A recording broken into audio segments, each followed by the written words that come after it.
ప్రజలకు హామీలు ఇచ్చారో 6 ఫార్ములాలు 7 ఫార్ములాలు వాటన్నిటిని కూడా మరి అమలు చేయకుండా ఈ విధంగా డైవర్షన్ పాలిటిక్స్ చేస్తూ ప్రతిపక్ష నేతల్ని ఇబ్బంది పెడుతూ వాళ్ళందరినీ కూడా జైళ్లకు పంపిస్తూ ఊరికి అక్రమ కేసులు, ప్రతిదీ అక్రమ కేసు. ఎందుకు మిథున్ రెడ్డి గారిని అరెస్ట్ చేశారు? ఎందుకు చెవిరెడ్డి గారిని? అసలు వాళ్ళకి లిక్కరికి సంబంధం ఏంటి? అసలు జగన్ గారికి లిక్కరికి సంబంధం ఏంటి? చేసిందల్లా చంద్రబాబు, ఆయన మీదే ఉంది అక్రమ లిక్కర్ కేసు అనేది.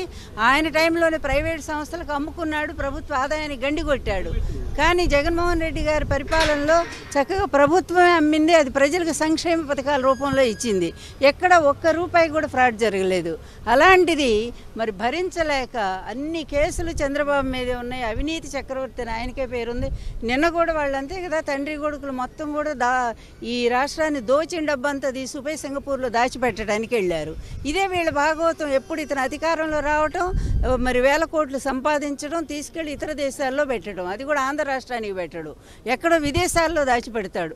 ఒక్కసారి ఇతని మీద ఎంక్వైరీ వేయగలిగితే కేంద్ర ప్రభుత్వం, ఇతని అవినీతి ఆస్తులు మొత్తం కూడా బయటికి వస్తాయి. నియంతృత్వంతో ప్రజా ఉద్యమాలను ఆపగలరా?